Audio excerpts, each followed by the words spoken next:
God bless everyone. I'm William Dathan Holbert from Panama Prison Ministries. I wanted to take a second to tell you about a real miracle that has happened in the Republic of Panama's prisons. First, it is important that we understand the situation on the ground here. Panama's prisons are most certainly not institutions of reform. They are, in fact, a criminal enterprise.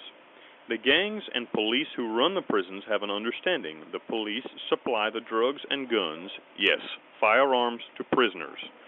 And the gangs sell the drugs using the guns as leverage for extortion.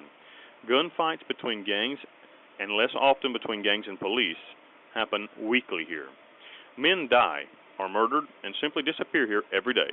There are over 20,000 prisoners in 23 facilities here. All are malnutritioned, all are treated like concentration camp inmates. In early 2012, I, Brother William Dathan Holbert, an inmate, began Panama Prison Ministries with the help of a sparse few churches and individuals in the United States. We were very successful until the police and custodians took note of our effect on their business. Christian inmates don't buy drugs. Saved inmates don't participate in extortion or murder. A year or so after we began, we were taken late at night and beaten, myself and my then two fellow inmate missionary associates. And from these injuries, my brother and fellow inmate missionary associate Manuel died from an allergic reaction when a guard sprayed pepper spray directly down his throat and his airways closed. Jesus said, "Then shall they deliver you up to be afflicted, and ye shall be hated of all the nations for my name's sake." This verse comes from the 24th chapter of Matthew and proved true for almost 2 years. I would be persecuted by the prison authorities. My lawyer, Sister Claudia Alvarado, would fight even to the Supreme Court to reopen and advance our cause, the good news of Jesus Christ, Panama Prison Ministries. During the years 2013 to 2015, I would be severely tested, starved for weeks at a time, beaten twice by the guards, and 4 attempts would be made on my life by gang members, a shepherd with no flock. My brothers would all desert me, fearing the power and heavy hand of the guards and gang members. I am no Boy Scout, brothers and sisters. I did not get to be where I am because I stole chickens. I was the worst of the worst, a cartel enforcer, hammerman for an evil organization. Killing people was my business. But the conversion that happens when salvation from Jesus Christ comes to one, even one so vile as myself, it is so powerful that even the worst sinners become instruments of God. We remember the Apostle Paul, who used to be Saul, a secret agent for the Pharisees. He told his friend Timothy in a letter, "Christ Jesus came into the world to save sinners, of whom I am chief.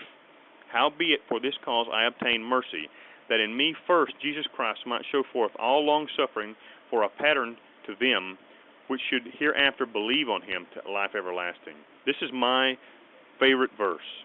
The hammer of the enemy fell hard on me.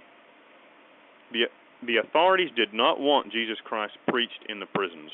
I am no preacher or minister per se, but I do a fair amount of preaching and ministering to those who need the good news of salvation more than anyone. The guards wanted no competition for the drugs in their criminal enterprise. But God had other ideas. The enemy is strong, but our general is far stronger. One day, in July of 2015, after 2 years of torture, real persecution of a real Christian, I was led to the warden's office, where a representative of the office of the President of Panama informed me that I was to be named inmate chaplain of this facility and would be allowed to build a prototype church if I could fund it. The handful of contacts United States-based churches came through. And how? Churches like Bethel Baptist Church in Bethel, North Carolina, Stony Mountain Baptist Church in Hendersonville, North Carolina, and several others, along with several private donors and my family members and friends, all poured out sacrifices to help people they would never meet and help us reach our goal. And so a house of God was built inside the worst prison in the Western Hemisphere. Jesus said, "Lest while ye gather up the tares, ye root up also the wheat with them. Let both grow together until the harvest. Gather the wheat into my barn and burn the tares." Well, here amongst the tares, or weeds, wheat is beginning to spring forth. God willing, and with your help, we will be able to support that wheat. The harvest is here. Will you help us? We need your support and prayer. We have done great things because He was in it. He now asks for more work. We are here doing the work. Will you support us?